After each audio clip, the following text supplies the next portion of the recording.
avez accompli votre devoir civique. Qu'est-ce que vous dites aux Sénégalais qui vous regardent et dans le monde entier aussi? Je voudrais d'abord me réjouir de ces moments qui sont d'une grande solennité en ce qu'elle consacre la victoire du peuple, en ce qu'elle nous rappelle, ce que ces moments nous rappellent, qu'il n'y a qu'une seule souveraineté, en réalité c'est celle du peuple, qui aujourd'hui se choisira un homme ou une femme qui va présider à ses destinées pour les 5 prochaines années. Et je voudrais rendre un hommage appuyé à mes parents que j'ai retrouvés après plus de 11 mois de détention, quasiment 1 an, et me réjouir de leur résilience, de leur endurance dans l'épreuve et rendre grâce à Dieu de les avoir préservés jusqu'à mon retour. Je voudrais remercier tous les Sénégalais qui se sont mobilisés pour le respect de cette échéance, pour défendre la démocratie sénégalaise et nous donner l'opportunité d'exprimer tous le choix de la personne qui va nous diriger pour les prochaines années. Je viens d'accomplir mon devoir de citoyen en toute sérénité, avec une certaine ferveur, parce que je suis dans mon village et ça fait déjà bientôt 1 an qu'ils ne m'ont pas vu, ce qui est exceptionnel. Depuis que je suis né ici, que j'ai grandi ici, je n'ai jamais fait plus de 3 mois sans arriver dans ce village-là. Je comprends alors tout cet engouement autour de ma personne, cette ferveur et cet accueil-là, et je les en remercie beaucoup. J'en suis très reconnaissant et j'en suis très touché. L'élection présidentielle, dit-on, c'est le rendez-vous d'un homme avec son peuple. Mais nous avons réussi à faire de cette élection le moment de la présentation claire d'un projet de société à une société, à un peuple appelé à choisir fatalement entre la continuité et la rupture. Et d'ici quelques heures, on aura le verdict de ce choix-là. Je demeure confiant quant au choix pour la rupture que je suis à même d'incarner mieux que quelconque autre candidat. Je suis particulièrement confiant au regard de l'Alliance populaire qui nous a accueillis partout au Sénégal, à l'aube, comme tard dans la nuit et dans la chaleur de la mi-journée, pour nous exprimer toute leur adhésion au projet que nous leur avons présenté et qui n'attendaient que ce jour pour exprimer solennellement leur décision. Et je demeure convaincu que cette élection-là se jouera dès le premier tour. Je voudrais finir pour dire aux autres candidats, comme j'entends le faire en ce moment, d'appeler au calme. Parce qu'en définitive, il n'y a que des Sénégalais qui votent pour se choisir un leader sénégalais. Et il n'y a pas de raison qu'à l'issue de cette journée, que la tradition ne soit pas perpétuée, à savoir que le vainqueur soit félicité par les vaincus et qu'au lendemain, les Sénégalais vaquent tranquillement à leurs occupations pour un retour définitif à la sérénité qui a été gravement perturbée ces derniers mois, ces dernières années.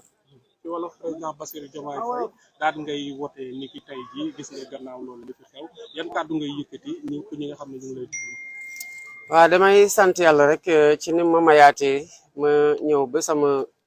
fi ma juddoo sama dëkk di Njaay biir Njagañaw ci département de Mbour fekkaat fi samay waajur ni ngeen leen gisee seen at yi xaw nañ sori waaye yàlla sàmm na leen ak métit bi ñu muñ ko delluwaat ci moom ba ma mën leen fekkaat mën def sama devoiru citoyen maanaam voté.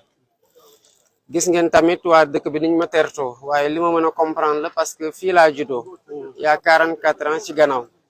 ni ngeen ko xamee minuit bu duggee sama anniversaire dugg na je suis né le 25 mars 44 ans yoo xam ne mosuma toog def 2 mois yu ma toog yu ma ñëwul ci dëkk bi bu baree ba bare kon bu ñu toogee daanaka toog fukki weer ak ñaar yoo xamante ni gisuñu ma ñëw tamit ak statut de présidentiable candidat à l'élection présidentielle nii rek la mënoon demee parce que fii samay maam samay xarit samay waajur samay dëkkandoo di village bi ñëpp ay mbokk lañ donc seen doom lañ teertu gi te nii rek la mënoon demee tey nag ñu ngi wote waaye wote gu lu ñu may mooy taxawaay bu sénégalais yi amoon il y a quelques semaines pour xeex pour que élection bi nga xamante ne dañ ko bëggoon toxal ñu jëmal ko laata mandat président bi fi nekkoon di jeex muy le 2 avril xeex boobu dañ ciy rendre hommage delloo njukkal bu baax a baax le peuple sénégalais parce que li ñu am nii tey c'est résultat wu xeexam la kon bu dee koo xamante ne mooy le héros de la journée c'est le peuple sénégalais boo xamante ne dafa tenir à ce que ñu respecter sa souveraineté ce moment de solennité bu muy tànnee kan moo koy jiite def ko ci kóolute war ko def ci dal ci jàmm parce que ñi fi nekk di tànn ay sénégalais lañ ci ñi ñuy tànn ay sénégalais lañ jarul xuloo jarul xeex jarul xiiroo jarul ŋaayoo li suñu ñaan ñu koy ñaan sénégalais yi di ko ñaan yàlla d'abord di ko ñaan sénégalais yi di ko ñaan tamit candidat yi nga xamante ne xëy na ni ma def nii ñu ngi dara def noonu ñu wooteeg jàmm parce que bu fi sénégalais xoosoo rek ab sénégalais ko xoos te beneen sénégalais la xoos te loolu lu ñu war a moytu la Sénégal at yi ak weer yi surtout fitna bëri woon na fi tension bëri woon na fi féewuloo bi bëri na fi te président de la république bi ma bëgg a doon mooy bu ñëwaat doon président puso buñ ko mënee woowee noonu ñu rabaat diggante yi tappewaat xool yi boolewaat sénégalais yi pour ñu mën a jubloo ci liggéey bi am naa yaakaar nag ci li ma jot a gis ci campagne électorale bi fépp fi ma jaar ñu teertoo ma ba 6 heures du matin ak meeting yoo xam ne 6 heures du matin la xewee mbooloo bi bari lool ci tàngooru Linguère 45 degré nit ñi di daw ci suñu gannaaw oto pour topp ñu ci guddi nit ñi di ñu xaar ba xaaju guddi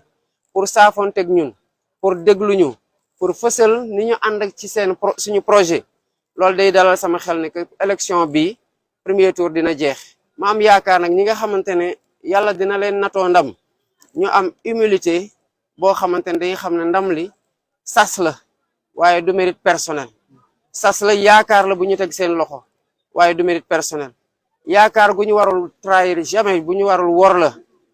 waaye du mérite personnel ndax fu ñuy jaar pour egsi ci fii fu metti la ay bakkane ci roj ay nit ci dem kasu ay nit ci fas yéene jaar nar cee jaar laago ba abadan loolu moo nar a nekk en tout cas man président bi ma nar a nekk sama boussole su ma ko mënee waxee lu maanaam fi ma teg sama bët te di fa jëmee di ko fàttali ko pour mu doon loo xamante ne dootul amati ci Sénégal abadan daay man parce que lu ko sooke fas yéene nañ koo song donc di woote jàmm di woote waat jàmm di woote waat jàmm te di am yaakaar ne bu ngoon jotee ni ko Sénégal defee en 2000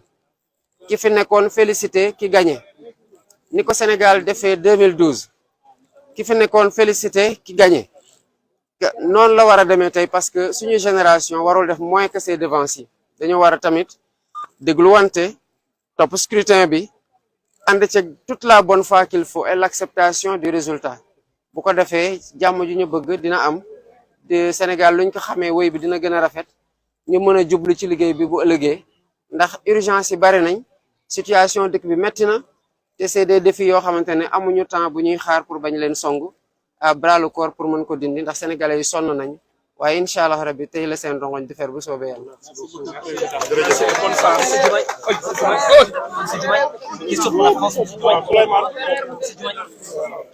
donc déglu ngeen ki nga xam ne